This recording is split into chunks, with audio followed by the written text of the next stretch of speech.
When you think of Dubai, you probably picture those futuristic skylines just jutting out of the desert sand. But what if I told you that everything you see today, it's just the beginning?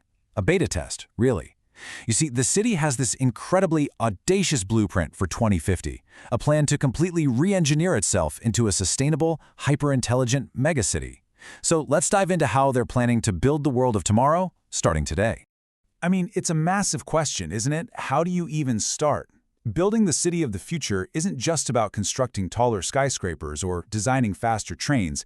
It's about fundamentally rethinking how we live our lives, from your commute in the morning to the very energy that powers your home. So, what's the first principle, the North Star for Dubai's grand design? Well, here it is. This is the core philosophy. The goal isn't just to be the biggest city or the most technologically advanced. No. The official ambition, and this comes straight from Sheikh Mohammed bin Rashid, is to become the happiest and smartest city on Earth. That's the real benchmark here, human well-being. And it's what's supposed to be driving every single decision.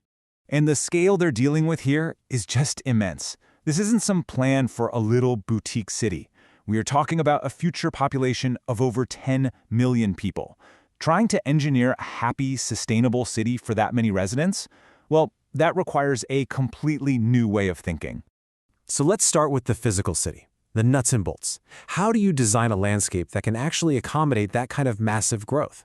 Well, the answer seems to lie in a really cool concept called the 20-minute city. Now, the idea itself is brilliantly simple, but actually pulling it off is incredibly complex. Just imagine a city where absolutely everything you need, your home, your job, parks, restaurants, entertainment, it's all within a 20-minute journey. This completely flips the script on the urban sprawl most of us are used to. It's aiming for a much more integrated and efficient way to live. And to make this a reality, Dubai is, well, literally building new land. A perfect example is the revival of the absolutely massive Palm Jebel Ali project. This is a man-made island that will stretch 17 kilometers out into the sea, and they're starting construction on it in 2026. I mean, think about that. They aren't just building new neighborhoods, they're engineering their own coastline.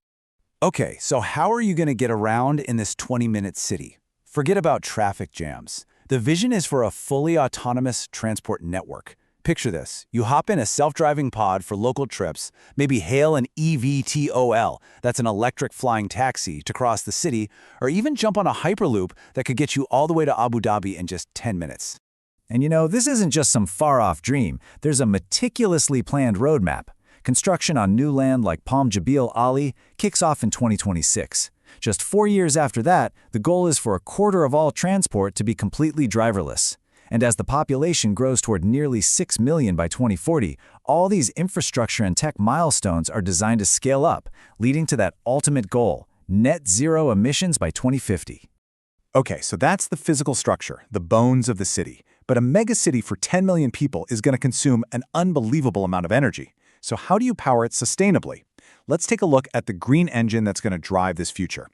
The goal is nothing short of a 100% clean energy mix by 2050. Yeah, you heard that right. That means completely getting rid of fossil fuels for a grid powered entirely by solar, wind, and hydrogen.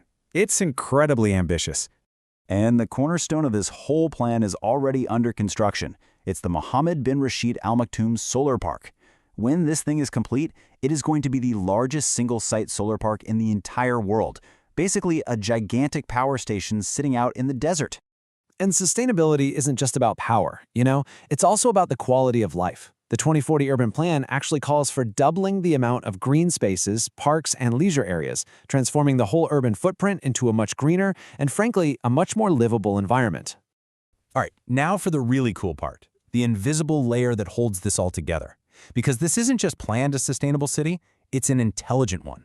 Let's explore how AI and data are going to be woven right into the fabric of daily life. At the very heart of this smart city is this concept of a digital twin. What is that? Well, imagine a perfect, virtual, real-time model of the entire city running on a computer. If you want to build a new transit line, you can simulate its impact on traffic for months in this digital world before you ever break ground. It's an amazing way to de-risk massive projects and manage the city with incredible precision. And this kind of technology will fundamentally change our daily routines. Forget government paperwork and standing in long lines. All those services will live on a secure blockchain. Instead of waiting around for a delivery driver, a robot might just bring your package right to you. And that traffic I mentioned? AI will manage the flow in real time to pretty much eliminate jams. The technological backbone needed to support all of this is just immense. We're talking citywide 6G networks for that instant connectivity needed for autonomous cars. Blockchain will be used to secure every government transaction to get rid of fraud. And get this, a fleet of nanosatellites will constantly monitor everything from the climate to traffic, feeding all that real-time data back into that digital twin. So, we have the infrastructure, and we have the technology. But what does all of this actually mean for the people who are going to live there, and for the city's role on the world stage? Let's look at the human side of all this hypergrowth. A key goal here is to build a resilient economy, one that isn't so dependent on oil. This whole vision is designed to make Dubai a global hub for tourism, with a target of 50 million visitors a year. It's meant to be a magnet for talent in the creative industries, and even a key player in space, with ambitions tied to the UAE's Mars 2117 mission. But ultimately, it all comes back to that core mission, doesn't it? The success of Dubai 2050 won't be measured in GDP or the height of its buildings. It's going to be measured in human well-being and happiness, which is something the city is already trying to quantify through things like civic engagement and even happiness tracking apps. Of course, a vision this grand isn't going to come without massive challenges. I mean, how do you cool a city for 10 million people in one of the hottest climates on Earth? How do you ensure social equity and avoid creating a society that's split between the haves and the have-nots? These are huge, serious questions they have to solve. And that really leads to the final and most critical question. As Dubai engineers this incredible future of autonomous transport, AI governance, and man-made islands, can a hyper-futuristic city also be a truly human-centric one? As they build the city of tomorrow, that just might be the most important question they need to answer.